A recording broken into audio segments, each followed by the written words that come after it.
ಸುಮಾರಿನ ಒಂದು 7-8 ಇಯರ್ಸಿಂದ ಬರೀ ಕರ್ನಾಟಕದಲ್ಲಿ ಕನ್ನಡದಲ್ಲಿ ಒಳ್ಳೆ ಕಾರ್ಯಕ್ರಮ ಹೆಲ್ತ್ ಬೇಸ್ಡ್ ಕೊಡಬೇಕು ಅಂತ ಮಾಡ್ತಾಯಿದ್ವಿ. ಈಗ ನ್ಯಾಷನಲ್ಲು ಇಲ್ಲ ಗ್ಲೋಬಲ್ ಹೋಗಬೇಕು ಅಂತಲೇ ಈ ಗ್ಲೋಬಲ್ ವೆಲ್ಬೀಯಿಂಗ್ ಕಾನ್ಫರೆನ್ಸ್ ಅಂತ ಸ್ಟಾರ್ಟ್ ಮಾಡಿದ್ದೀವಿ.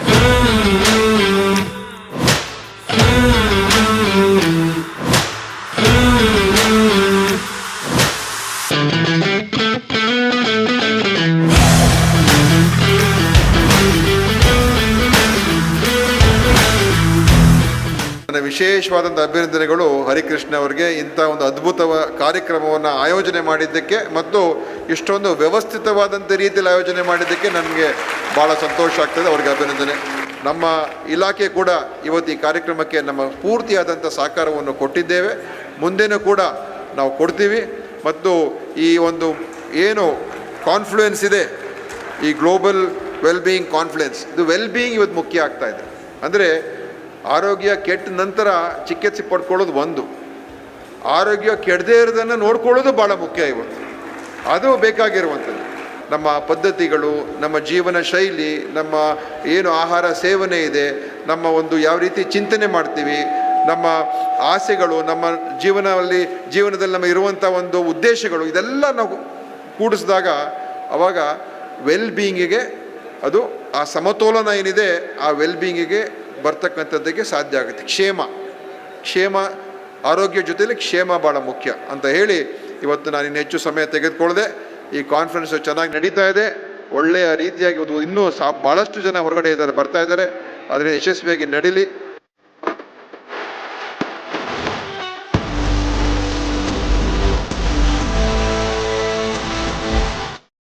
ಆಯುಷ್ ಟಿವಿ ಶಂಕರ ಟಿವಿಯ ಒಂದು ಮುಂದುವರೆದ ಭಾಗವಾಗಿ ಸೇವೆಯನ್ನು ಸಲ್ಲಿಸ್ತಾ ಇರತಕ್ಕಂತಹದ್ದು. ಆಯುಷ್ ಟಿವಿ ಇರ್ಬೋದು, ಆಯುಷ್ ಇಲಾಖೆ ಇರ್ಬೋದು. ಆಯುಷ್ ಅಂತಲೇ ಯಾತಕ್ಕೆ ಹೆಸರಿಟ್ಟಿದ್ದಾರೆ ಅಂತಂದರೆ, ಮನುಷ್ಯನಿಗೆ ಭಗವಂತ ಕೊಟ್ಟಿರುವಂಥ ಆಯಸ್ಸನ್ನು ಅವರು ಜೋಪಾನವಾಗಿ ಜತನವಾಗಿ ಕಾಪಾಡಿಕೊಳ್ಳಲಿಕ್ಕೆ ಬೇಕಾದಂತಹ ಮಾರ್ಗದರ್ಶನವನ್ನು ನೀಡುವಂತಹದ್ದು ಈ ಸಂಸ್ಥೆಗಳು ಅನ್ನೋದನ್ನು ಪ್ರಾತಿನಿಧಿಕವಾಗಿ ಜನತೆಗೆ ತೋರಿಸ್ಲಿಕ್ಕೋಸ್ಕರ ಆಗ್ತಾಯಿದೆ. ಆದರೆ ಮನುಷ್ಯನಿಗೆ ಭಗವಂತ ಕೊಟ್ಟಿರುವಂಥ ಈ ಆಯಸ್ಸನ್ನು ಉತ್ತಮವಾದಂಥ ಆರೋಗ್ಯಕರವಾದಂಥ, ಅದು ಶಾರೀರಿಕವಾದದ್ದಿರ್ಬೋದು, ಮಾನಸಿಕವಾದದ್ದಿರ್ಬೋದು, ಭಾವನೈತಿಕವಾದ, ಅದೆಲ್ಲ ಅದನ್ನು ಆಧ್ಯಾತ್ಮಿಕತ ಒಂದು ಹಿನ್ನೆಲೆಯಲ್ಲಿ ಮನುಷ್ಯ ಸದಾ ಒಂದು ಆಧ್ಯಾತ್ಮಿಕ ಚಿಂತನೆಯಲ್ಲಿದ್ದರೆ, ಧಾರ್ಮಿಕ ಮಾರ್ಗದಲ್ಲಿ ತನ್ನ ಜೀವನವನ್ನು ಉಪಕ್ರಮಿಸಲಿಕ್ಕೆ ಪ್ರಾರಂಭ ಮಾಡಿದ್ರೆ ಆತ ಎಷ್ಟೋ ಒಂದು ಆಲಸ್ಯಗಳಿಂದ, ಕಾಯಿಲೆಗಳಿಂದ ಮುಕ್ತವಾದ ಜೀವನವನ್ನು ನಡೆಸಲಿಕ್ಕೆ ಸಾಧ್ಯ ಆಗುತ್ತೆ. ಅಂತಹದ್ದಕ್ಕೆ ಒಂದು ಅವಕಾಶವನ್ನು ಕಲ್ಪಿಸಿರುವಂತಹ ಆಯುಷ್ ಟಿವಿಯ ಕಾರ್ಯಕ್ರಮ ಯಶಸ್ವಿಯಾಗಿ ನಡೀಲಿ. ಮೌಲಿಕವಾದ ವಿಷಯಗಳು ಚರ್ಚೆ ಆಗಲಿ. ಅದು ಹೇಗೆ ಇದು ಗ್ಲೋಬಲ್ ಅಂತ ಹೇಳಿದಾರೋ, ಇಲ್ಲಿ ಚರ್ಚೆಯಾಗುವ ಸಂಗತಿಗಳು ಇಡೀ ಜಗತ್ತಿಗೆ ತಲುಪುವಂತಹ ಸಮಾಜ ಸುಧಾರಣೆಗೆ ಒಂದು ಅವಕಾಶವನ್ನು ಕಲ್ಪಿಸುವ ರೀತಿಯಲ್ಲಿ ಅದು ಮುಂದುವರಿಯಲಿ ಅಂತ ಆಶಯವನ್ನು ವ್ಯಕ್ತ ಮಾಡಿ, ಭಗವಂತನ ಕೃಪೆ ಎಲ್ರಿಗೂ ಇರಲಿ.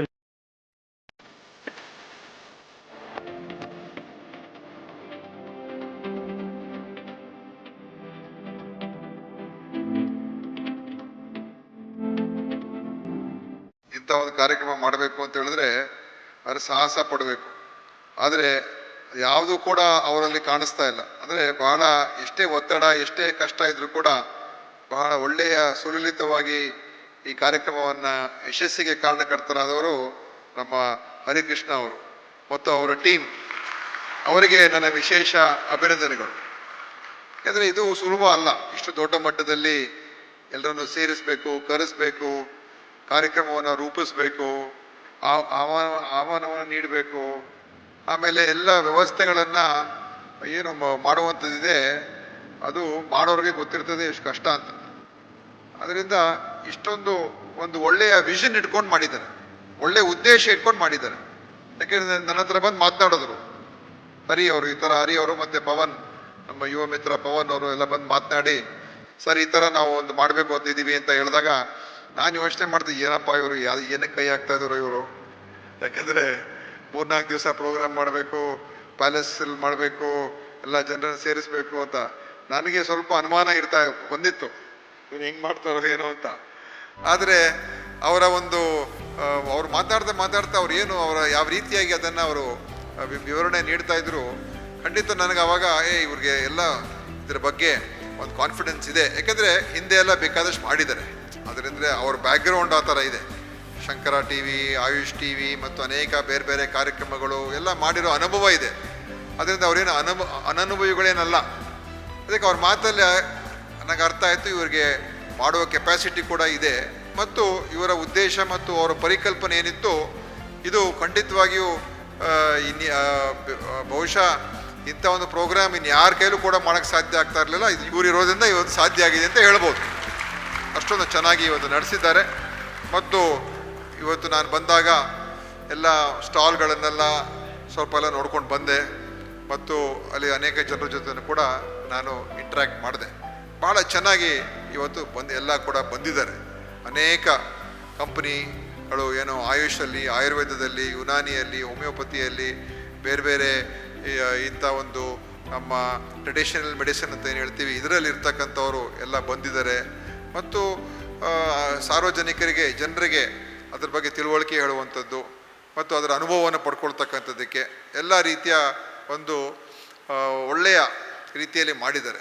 ಮತ್ತು ಆರ್ಗ್ಯಾನಿಕ್ ಏನು ಪ್ಲಾಂಟ್ಸ್ ಇದೆ ಅದನ್ನು ವಿತರಣೆ ಮಾಡುವಂಥದ್ದು, ಆರ್ಗ್ಯಾನಿಕ್ ಫುಡು ಒಂದು ಮಾರುಕಟ್ಟೆಯನ್ನು ಮಾಡಿ ಅವರಿಗೆ, ರೈತರಿಗೆ ತಮ್ಮ ಸಾವಯವ ಕೃಷಿಯ ಒಂದು ಏನು ಮಾರಾಟ ಮಾಡೋದಕ್ಕೆ ಅದೊಂದು ಮಾರುಕಟ್ಟೆಯನ್ನು ಕೂಡ ಇಲ್ಲಿ ನಿರ್ಮಾಣ ಮಾಡಿ ಅಂದರೆ ಎಲ್ಲವನ್ನೂ ಕೂಡ ಯೋಚನೆ ಮಾಡಿದ್ದಾರೆ. ಕೇವಲ ಒಂದು ಕರೆದು ಗೆಸ್ಟ್ನ ಕರೆಸಿ ಸನ್ಮಾನ ಮಾಡಿ ಭಾಷಣ ಮಾಡಿಸಿ ಕಳಿಸ್ಬಿಟ್ಟು ನಂತರ ಪೇಪರಲ್ಲಿ ಸುದ್ದಿ ಆಗುತ್ತೆ ಮತ್ತು ಏನಾಯಿತು ಅಂತ ಯಾರಿಗೂ ಗೊತ್ತಾಗೋದಿಲ್ಲ. ಆ ಥರ ಅಲ್ಲ ಇದು. ಇದರಲ್ಲಿ ನಿಜವಾಗ್ಲೂ ಅವ್ರಿಗೆ ಒಂದು ಪ್ಯಾಷನ್ನಿಂದ ಮಾಡಿದ್ದಾರೆ. ಇದು ಖಂಡಿತವಾಗಿಯೂ ಈ ರೀತಿಯಾದಂಥ ಒಂದು ಬದ್ಧತೆಯಿಂದ ಮಾಡಿರ್ತಕ್ಕಂಥದ್ದು ನೋಡಿದಾಗ ಖಂಡಿತ ಇದು ಒಂದು ರೀತಿ ಆಯುಷಿಗೆ ಬದಲಾವಣೆಯ ಒಂದು ಪರ್ವ ತರುವಂಥ ಒಂದು ಸಮಯ ಅವರು ಇವತ್ತು ನಿಗದಿ ಮಾಡಿದ್ದಾರೆ ಅಂತ ಹೇಳಿದ್ರು ಕೂಡ ತಪ್ಪಾಗಲಾರ್ದು. ಆ ಮಟ್ಟಕ್ಕೆ ತೊಗೊಂಡು ಹೋಗಿದ್ದಾರೆ. ಯಾಕಂದರೆ ಸರ್ಕಾರಗಳು ಕಾನ್ಫರೆನ್ಸ್ಗಳೆಲ್ಲ ಮಾಡ್ತಾರೆ. ನಮ್ಮ ಗೌರ್ಮೆಂಟ್ ಆಫ್ ಇಂಡಿಯಾ ಅವರು ಬಂದಿದ್ದಾರೆ, ನಮ್ಮ ರಾಘವೇಂದ್ರ ರಾವ್ ಅವರು. ಗೌರ್ಮೆಂಟ್ಗಳು ಅನೇಕ ಕಾರ್ಯಕ್ರಮಗಳು ಮಾಡ್ತಾರೆ. ನಾವು ಕೂಡ ಆಯುಷ್ ನಮ್ಮ ಡಿಪಾರ್ಟ್ಮೆಂಟಿಂದನೂ ಹಲವಾರು ಪ್ರೋಗ್ರಾಮ್ಗಳು ಮಾಡ್ತೀವಿ. ಅದು ಪ್ರೋಗ್ರಾಮ್ಗೆ ಸೀಮಿತ ಆಗುತ್ತೆ. ಪ್ರೋಗ್ರಾಮ್ ಮಾಡೋದಕ್ಕೋಸ್ಕರ ಮಾಡ್ತೀವಿ ಮತ್ತು ಹೊರಟ್ಬಿಡ್ತೀವಿ. ಆದರೆ ಅದರ ಫಾಲೋಅಪ್ ಏನು, ಮುಂದೆ ಏನು ಮಾಡಬೇಕು, ಮುಂದೆ ಇದರಿಂದ ಸಾರ್ವಜನಿಕರನ್ನು ಹೇಗೆ ಇನ್ವಾಲ್ವ್ ಮಾಡ್ಕೋಬೇಕು, ಜನರಿಗೆ ಹೇಗೆ ನಾವು ವಿಶ್ವಾಸಕ್ಕೆ ತಗೋಬೇಕು, ಇದು ಖಾಸಗಿಯವರು ಮುಂದೆ ಬಂದಾಗಲೇ ಹೆಚ್ಚು ಯಶಸ್ಸು ಸಿಗೋದು. ಗೌರ್ಮೆಂಟ್ ಮಾಡೋಕ್ಕಾಗಲ್ಲ ಅಂತಲ್ಲ, ಮಾಡ್ತಾಯಿದ್ದಾರೆ, ಅವರು ಮಾಡ್ತಾಯಿದ್ದೀವಿ, ನಾವು ಪ್ರಯತ್ನ ಮಾಡೋದೆಲ್ಲ ಇದೆ. ಆದರೆ ಒಂದು ಸಹಭಾಗಿತ್ವ ಆದಾಗ ಅದರಿಂದ ಹೊರಗೆ ಬರುವಂಥ ಯಶಸ್ಸು ಅದು ಬೇರೆ ರೂಪದಲ್ಲಿ ಬರೋಕ್ಕೆ ಸಾಧ್ಯ ಇಲ್ಲ. ಆ ಒಂದು ಕೋಆರ್ಡಿನೇಷನು, ಕೋಆಪರೇಷನ್ ಅದಿದ್ದಾಗ ಆವಾಗ ಒಂದು ಒಳ್ಳೆಯ ರಿಸಲ್ಟ್ ಹೊರಗಡೆ ಬರೋದಕ್ಕೆ ಸಾಧ್ಯ ಆಗ್ತದೆ. ಆ ಒಂದು ಆಧುನಿಕ ವ್ಯವಸ್ಥೆಯಲ್ಲಿ ಇದು ಯಶಸ್ಸೇ ಒಂದು ಒಳ್ಳೆಯ ರೀತಿಯಲ್ಲಿ ಅಂದರೆ ನಂಬಿಕೆ ಬರುವಂಥ ರೀತಿಯಲ್ಲಿ ಇಂಪ್ಲಿಮೆಂಟೇಷನ್ ಆಗಬೇಕಾದ್ರೆ ಅವಾಗ ಏನಾಗ್ತದೆ, ರೆಗ್ಯುಲೇಷನ್ಸ್ ಬರ್ತದೆ, ರೆಗ್ಯುಲೇಟರಿ ಮೆಕ್ಯಾನಿಸಮ್. ಅಂದರೆ ಯಾವುದೇ ಒಂದು ಆಯುಷನ ಡ್ರಗ್ ಏನಿದೆ ಅಥವಾ ಆಯುಷನ ಒಂದು ಪದಾರ್ಥ ಇದೆ, ಆಯುರ್ವೇದ ಒಂದು ಪದಾರ್ಥ ಇದೆ, ಅದ್ರ ಕ್ವಾಲಿಟಿ ಇದೆಯಾ ಇಲ್ವಾ, ಅದರ ಸ್ಟ್ಯಾಂಡರ್ಡ್ಸ್ ಏನು, ಅದರಲ್ಲಿ ಬರೆದಿರುವಂಥ ಎಲ್ಲ ಆ ಗಿಡಮೂಲಿಕೆಗಳು ಅಥವಾ ಬೇರೆ ಬೇರೆ ಏನೇನು ಇರಬೇಕು ಅದೆಲ್ಲ ಇದೆಯಾ ಇಲ್ವಾ, ಇದನ್ನು ಒಂದು ಸರಿಯಾದ ವೈಜ್ಞಾನಿಕವಾಗಿ ಅದನ್ನು ಟೆಸ್ಟ್ ಮಾಡುವಂಥದ್ದು, ಸ್ಟ್ಯಾಂಡರ್ಡೈಸ್ ಮಾಡುವಂಥದ್ದು. ಯಾಕಂದರೆ ಗ್ರಾಹಕರಿಗೆ ಮೋಸ ಹೋಗಬಾರ್ದು. ಮತ್ತು ಅದರ ಆಯುರ್ವೇದದ ಹೆಸರಿನಲ್ಲಿ ಯಾರು ಲಾಭ ಮಾಡೋದಕ್ಕೂ ಕೂಡ ಅಂದರೆ ದುರುಪಯೋಗ ಪಡ್ಕೊಳ್ಳೋದಕ್ಕೂ ಅವಕಾಶ ಸಿಗಬಾರ್ದು. ಕರೆಕ್ಟ್ ಟ್ರೀಟ್ಮೆಂಟ್ ಸಿಗಬೇಕು, ಕ್ವಾಲಿಟಿ ಮೆಡಿಸಿನ್ ಸಿಗಬೇಕು ಮತ್ತು ಸರಿಯಾದ ಅಡ್ವೈಸ್ ಸಿಗಬೇಕು. ಇದನ್ನು ನೋಡ್ಕೊಳ್ಳುವಂಥದ್ದೇ ಭಾಳ ಮುಖ್ಯ. ಮತ್ತು ವೈಜ್ಞಾನಿಕವಾದಂಥ ಒಂದು ಅಪ್ರೋಚ್. ಆಯುರ್ವೇದ, ಯೋಗ ಇವೆಲ್ಲ ಕೂಡ ಸೈನ್ಸ್, ಅದ್ರ ಬಗ್ಗೆ ಎರಡು ಮಾತಿಲ್ಲ. ಆ ಸೈಂಟಿಫಿಕ್ ಪ್ರಿನ್ಸಿಪಲ್ಸನ್ನು ಇನ್ನೂ ನಾವು ದೃಢೀಕರಣ ಮಾಡಿಸ್ಬೇಕು. ಮತ್ತು ಜನರಿಗೆ ಕೆಲವರು ಇರ್ತಾರೆ, ಇದರಿಂದ ಏನಾಗೋಗುತ್ತೆ ಅಂತ, ನಾವು ಅವ್ರಿಗೆ ಸರಿಯಾದ ಉತ್ತರ ಕೊಡುವಂಥದ್ದು ಆಗಬೇಕು. ಸೊ ಆ ನಿಟ್ಟಿನಲ್ಲಿ ಖಂಡಿತವಾಗಿಯೂ ಹೆಚ್ಚು ಸಂಶೋಧನೆಗಳು ಮಾಡ್ತಕ್ಕಂಥದ್ದಕ್ಕೆ ಅದು ಆಗಲಿ. ನಮ್ಮ ಕಡೆಯಿಂದನೂ ಕೂಡ ಎಲ್ಲೆಲ್ಲಿ ಸಹಕಾರ ಕೊಡೋಕ್ಕಾಗತ್ತೆ ನಮ್ಮ ಇಲಾಖೆಯಿಂದ ಕೂಡ ಕೊಡೋದಕ್ಕೆ ನಾವು ತಯಾರಾಗಿದ್ದೀವಿ ಅಂತ ಕೂಡ ಈ ಸಂದರ್ಭದಲ್ಲಿ ಹೇಳೋದಕ್ಕೆ ಬಯಸ್ತಾ ಇದ್ದೀನಿ. ಮತ್ತು ಇನ್ನೊಂದು ಭಾಳ ಮುಖ್ಯವಾಗಿ ಇವತ್ತಿಗೆಲ್ಲ ನಾವು AVಯನ್ನು ನೋಡಿದೋ ಎಲ್ಲ ಬೇಡಿಕೆಗಳನ್ನೆಲ್ಲ ನಿಮ್ಮ ಅವರ ಆಯುಷ್ ಟಿವಿಯ ಹರೀಶ್ ಅವರು ಭಾಳ ಚೆನ್ನಾಗಿ ಅವರು ಎಲ್ಲ ಮಾತನಾಡಿದ್ದಾರೆ. ಚೆನ್ನಾಗಿ ಮಾತನಾಡಿ ಇವತ್ತೆಲ್ಲ ತೋರಿಸಿದ್ದಾರೆ ಏನೇನಿದೆ ಅಂತ. ನಮಗೂ ಕೂಡ ವಿಷಯಗಳು ಗೊತ್ತಿದೆ. ನಾವು ಅದರಲ್ಲೇ ಅದೇ ಯೋಚನೆಯಲ್ಲಿ ನಾವು ಇರುವಂಥದ್ದೇ, ನಾವೇನು ಬೇರೆ ಯೋಚನೆಯಲ್ಲೇನಿಲ್ಲ. ಆಯಿತಾ? ಹೇಗೆ ಇದನ್ನು ಇಂಟಗ್ರೇಟ್ ಮಾಡ್ಕೋಬೇಕು, ಹೇಗೆ ಇದನ್ನು ಒಂದು ಸಂಯೋಜನೆ ಆಗಬೇಕು, ಅಂತಿಮವಾಗಿ ನಮ್ಮ ಜನರಿಗೆ ಒಳ್ಳೆಯ ಆರೋಗ್ಯ ಸೇವೆ ಸಿಗಬೇಕು. ಅದು ಎಲ್ಲಿಂದಾದರೂ ಬರಲಿ, ಅದು ಅವರಿಗೆ ಸಿಗುವಂಥದ್ದು ಆಗಬೇಕು. ಆ ಸಿಗುವಂಥದ್ದಕ್ಕೆ ಹೇಗೆ ಮಾಡಬೇಕು, ಏನು ಮಾಡಬೇಕು ಅಂತ ಖಂಡಿತ ನಾವು ಅದರ ಬಗ್ಗೆ ಯೋಚನೆ ಮಾಡ್ತಾ ಇದ್ದೀವಿ. ನಾವು ಎಲ್ಲಿಯವರೆಗೂ ಯೋಚನೆ ಮಾಡಿದ್ದೀವಿ ಅಂತ ಹೇಳಿದ್ರೆ, ಪ್ರತಿಯೊಂದು ಜಿಲ್ಲಾ ಆಸ್ಪತ್ರೆಯಲ್ಲೂ ಕೂಡ ಒಂದು ಆಯುಷ್ಯನ ಒಂದು ವ್ಯವಸ್ಥೆ ಪ್ರತಿ ಜಿಲ್ಲಾ ಆಸ್ಪತ್ರೆಯಲ್ಲಿ ಇರಬೇಕು. ಪ್ರತಿ ತಾಲೂಕು ಆಸ್ಪತ್ರೆಯಲ್ಲೂ ಕೂಡ ಒಂದು 5 ಬೆಡ್ ಆಯುಷ್ಗೋಸ್ಕರನೇ ನಾವು ಇಟ್ಕೋಬೇಕು ಅಂತಲೂ ನಾವು ಈಗ ಆ ಒಂದು ಚಿಂತನೆಯಲ್ಲಿ ಇದ್ದೇವೆ.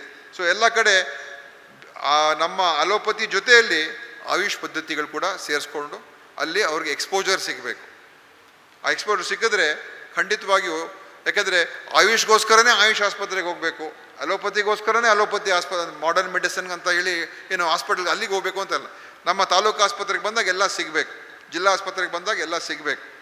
ಈ ಥರದ ವ್ಯವಸ್ಥೆಯನ್ನು ಮಾಡೋದಕ್ಕೆ ನಾವು ಒಂದು ರೀತಿ ಒಂದು ಹಂತಕ್ಕೆ ಯೋಚನೆ ಮಾಡ್ತಾ ಇದ್ದೀವಿ. ನಮ್ಮ ಏನು ಸಮುದಾಯ ಆರೋಗ್ಯ ಕೇಂದ್ರಗಳು, ಪ್ರಾಥಮಿಕ ಆರೋಗ್ಯ ಕೇಂದ್ರಗಳಲ್ಲೂ ಕೂಡ ಆಯುಷ್ ಡಾಕ್ಟರ್ಸನ್ನು ಅಲ್ಲಿ ಇನ್ನೂ ಹೆಚ್ಚಾಗಿ ನೇಮಿಸ್ಕೊಳ್ಬೇಕು. ಅಲ್ಲಿ ನಮ್ಮ ಒಬ್ಬ MBBS ಡಾಕ್ಟರ್ ಇದ್ದರೆ ಅವ್ರ ಜೊತೆ ಇನ್ನೊಬ್ಬ ಆಯುಷ್ ಡಾಕ್ಟರ್ ಇದ್ದರೆ ಒಳ್ಳೆಯದು, ಇಬ್ಬರಾದರೂ ಇರ್ತಾರೆ ಅಂತ ಹೇಳಿ ಈ ಥರದ ಒಂದು ಚಿಂತನೆ ನಾವು ಮಾಡ್ತಾ ಇದ್ದೀವಿ. ಅಂದರೆ ಆಯುಷ್ ಅವ್ರನ್ನ ಉಪಯೋಗಿಸ್ಕೋಬೇಕು ಪೂರ್ತಿಯಾಗಿ ಅಂತ. ಆದರೆ ಮುಖ್ಯವಾಗಿರುವಂಥ ಸಬ್ಜೆಕ್ಟ್ ಏನಂತ ಹೇಳಿದ್ರೆ, ಆಯುಷ್ ಅವರು ಈ ಏನು ಅಲೋಪತಿಗೆ ಸಂಬಂಧಪಟ್ಟಿರ್ತಕ್ಕಂಥ ಔಷಧಿಗಳನ್ನು ಅವರು ಪ್ರಿಸ್ಕ್ರೈಬ್ ಮಾಡ್ಬೋದಾ ಇಲ್ವಾ ಅಂತ, ಪ್ರಿಸ್ಕ್ರಿಪ್ಷನ್ಗಳು ಬರೀಬೋದಾ ಇಲ್ವಾ ಅಂತ. ಅದು ಒಂದು ದೊಡ್ಡ ಪಾಯಿಂಟ್ ಇದೆ. ಅದರಲ್ಲಿ ನಿಮ್ಮ AVLದ್ದು ಕೂಡ ಅದೇ ಬಂದಿರುವಂಥದ್ದು. ಯಾಕಂದರೆ ಈಗ ಲೀಗಲ್ ಫ್ರೇಮ್ವರ್ಕಲ್ಲಿ ಇಲ್ಲ ಅದು. ಮತ್ತು ಕೆಲವ್ರಿಗೆ ತೊಂದರೆ ಆಗುತ್ತೆ, ಕಿರುಕುಳ ಇದೆ, ಕೆಲವರು ಕಂಪ್ಲೇಂಟ್ ಮಾಡ್ತಾರೆ, ಇವರು ಎಲ್ಲ ನಕಲಿ ಡಾಕ್ಟ್ರುಗಳು, ಇವ್ರ ಮೇಲೆಲ್ಲ ಆ್ಯಕ್ಷನ್ ತಗೊಳ್ಳಿ, ಮತ್ತು ಕಾನೂನಲ್ಲೂ ಕೂಡ ಅವ್ರು ಮಾಡೋಂಗೆ ಇಲ್ಲ ಅಂತ ಇರೋದರಿಂದ ಅವ್ರ ಮೇಲೆ ಕಾನೂನಿನ ಕ್ರಮಗಳಾಗುವಂಥದ್ದು ಕೂಡ ಇರ್ತದೆ. ಮತ್ತು ನಮ್ಮ ದೇಶದಲ್ಲಿ ಕಿರುಕುಳ ಕೊಡೋರು ಭಾಳ ಜನ ಇದ್ದಾರೆ, ಕಾಯ್ತಾ ಕೂತಿರ್ತಾರೆ. ಸಣ್ಣ ತಪ್ಪು ಸಿಕ್ಕಿದ್ರೆ ಸಾಕು, ಹೋಗಿ ಹುಡುಕಿ ಹಾಕಿ ಸೋಷಿಯಲ್ ಮೀಡಿಯಲ್ಲಿ ಹಾಕಿ ಹೆಸರು ಕೆಡಿಸಿ ಹೊರಟೋಗ್ತಾರೆ. ಅದು ಮಾಡೋರು ಭಾಳ ಜನ ಇದ್ದಾರೆ. ಅದರಿಂದ ಇವತ್ತು ಆ ಕಿರುಕುಳದಿಂದ ಹೇಗೆ ಅಂತೇಳಿ ಖಂಡಿತವಾಗಿಯೂ ನಾನು ಒಂದು 20ನೇ ತಾರೀಕು ನಂತರ ಒಂದು ಮೀಟಿಂಗನ್ನು ಕರೆದು ನಮ್ಮ ಇಲಾಖೆಯವರು, ನಮ್ಮ ಆಯುಷಿನ ಏನು ನಿಮ್ಮ ಸಂಘದವ್ರು ಏನಿದ್ದಾರೆ ಅವ್ರ ಜೊತೆಯಲ್ಲಿ ಎಲ್ಲ ಕೂತ್ಕೊಂಡು ಚರ್ಚೆ ಮಾಡಿ, ನೀವು ಹೇಳಿದ್ರಿ ಈಗ ಬೇರೆ ಬೇರೆ ರಾಜ್ಯಗಳಲ್ಲಿದೆ ಮತ್ತು ನ್ಯಾಷನಲ್ ಲೆವೆಲಲ್ಲಿ, I don't know, you are saying that at the national level there are guidelines saying that they are allowed to prescribe. They are saying that. So ರಾಷ್ಟ್ರ ಮಟ್ಟದಲ್ಲಿ ಆ ಥರ ತೀರ್ಮಾನ ಆಗಿದೆ, ರಾಜ್ಯದಲ್ಲಿ ನಮಗೇನು ಮಾಡೋದಕ್ಕೆ ಏನೂ ಸಮಸ್ಯೆ ಇರೋದಿಲ್ಲ ಅಲ್ವಾ? ಅದಕ್ಕೆ ಅದನ್ನು ತರಿಸಿ ನಾವು ನೋಡ್ತೀವಿ. ಅದು ನೋಡಿ ಕೂತ್ಕೊಂಡು ಕಾನೂನಿನ ಆ್ಯಂಬಿಟಲ್ಲಿ ಇರಬೇಕಷ್ಟೆ ಅಲ್ವಾ? ಕಾನೂನಿನ ಒಂದು ವ್ಯವಸ್ಥೆ ಅಡಿಯಲ್ಲಿ ಬರಬೇಕು. ಮತ್ತು ಡಾಕ್ಟರ್ಸ್ ಖಂಡಿತ ನಾನು ಒಪ್ತೀನಿ, ಅನೇಕ ಜನರು ನಿಮ್ಮ ಹತ್ರ ರೋಗಿಗಳು ಬಂದಾಗ ನೀವು ಅವರಿಗೆ ಕೆಲವು ರೋಗಗಳು ನೀವು ಆಯುಷ್ ಮುಖಾಂತರ ಅವ್ರಿಗೆ ಟ್ರೀಟ್ಮೆಂಟ್ ಕೊಡ್ಬೋದು, ಕೆಲವ್ರಿಗೆ ಅವ್ರಿಗೆ ಇದು ಏನು ಮಾಡರ್ನ್ ಮೆಡಿಸಿನ್ನೇ, ಅಲೋಪತಿ ಮೆಡಿಸಿನ್ನೇ ಬೇಕು. ಯಾಕಂದರೆ ಒಂದೊಂದಕ್ಕೆ ಒಂದೊಂದು ಇದ್ದೇ ಇರ್ತದೆ, ಎಲ್ಲವೂ ಕೂಡ ನಾವು ಇದ್ರಲ್ಲಿ ಮಾಡೋಕ್ಕಾಗೋದಿಲ್ಲ. ಆವಾಗ ಬಂದಾಗ ನೀವು ಅವರನ್ನು ನಾನು ಮಾಡೋದಿಲ್ಲಪ್ಪ, ನಾನು ಬರೆಯೋಕ್ಕಾಗಲ್ಲ, ಇನ್ನೊಬ್ಬ ಡಾಕ್ಟರ್ ಹತ್ರ ಹೋಗಿ ಅಂತ ಹೇಳೋದು ಕೂಡ ಕಷ್ಟ. ಯಾಕಂದರೆ ನಿಮಗೆ ಗೊತ್ತಿರೋದಿಲ್ಲ ಅಂತ. ಯಾಕೆ ನೀವು ಓದಿರ್ತೀರ, ನೀವು 4 ವರ್ಷ 5 ವರ್ಷ ಒಂದು ಡಿಗ್ರಿ ತೊಗೊಳ್ಳೋದಕ್ಕೆ 4-5 ವರ್ಷ ನೀವು MBBS ಥರನೇ ನೀವು ಅಷ್ಟೇ ಕಷ್ಟಪಡ್ತೀರ ಅಲ್ವಾ? ಸೇಮ್ ಅದೇ ಥರ ನಿಮಗೂ ಕೂಡ ಅಷ್ಟೇ ಸಮಯ ತೊಗೊಂಡಿರ್ತೀರ. ಸೊ ನ್ಯಾಚುರಲಿ ನಿಮಗೆ ಅವ್ರಿಗೊಂದು ಪ್ಯಾರಾಸಿಟಮಾಲೋ ಅಥವಾ ಇನ್ನೊಂದು ಏನಾದರೂ ಒಂದು ಟ್ಯಾಬ್ಲೆಟೋ ಏನಾದರೂ ಒಂದು ಕೊಡಬೇಕು, ಒಂದು ಪೇನ್ ಕಿಲ್ಲರ್ ಏನೋ ಕೊಡಬೇಕು ಅಂತ ನಿಮ್ಗೆ ಗೊತ್ತಿರ್ತದೆ. ಆದರೆ ಕಾನೂನುಗಳು ನೀವು ಬರೆಯೋಕ್ಕಾಗಲ್ಲ.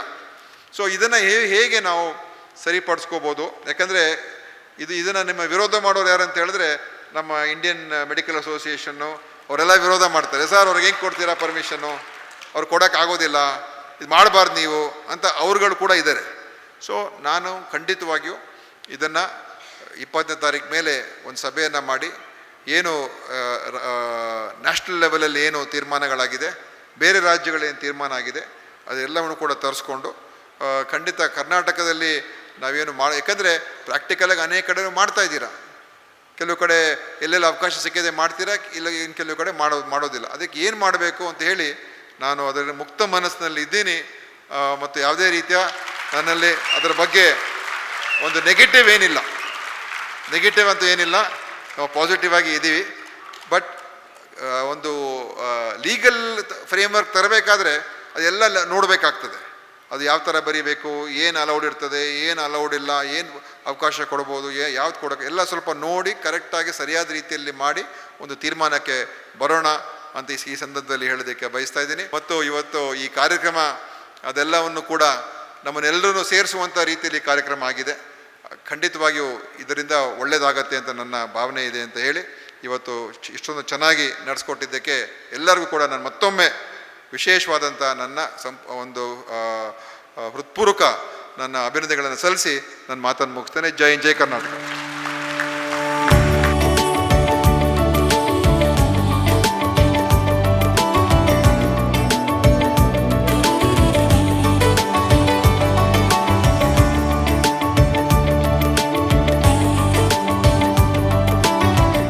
ಕ್ಯಾಪ್ಸಿಕಮ್ ಎಲ್ಲ ಹಾಕಿರೋದು. ಓಡೋಗ್ಬಿಡ್ತಾನೆ ನಾನು ಮಾಡಿದ್ ಕಂಡು ಹಿಡಿದಿರೋ ನೋಡ್ಬಿಟ್ರೆ ಗಿಲ್ಲ ರೊಟ್ಟಿನ.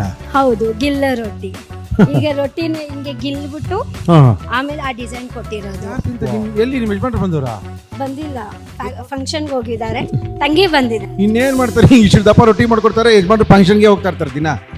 ಅಯ್ಯೋ, ಇವನ್ ಅರ್ಧ ಕೆಜಿ ಐತೆ ಗುರು ಇದು.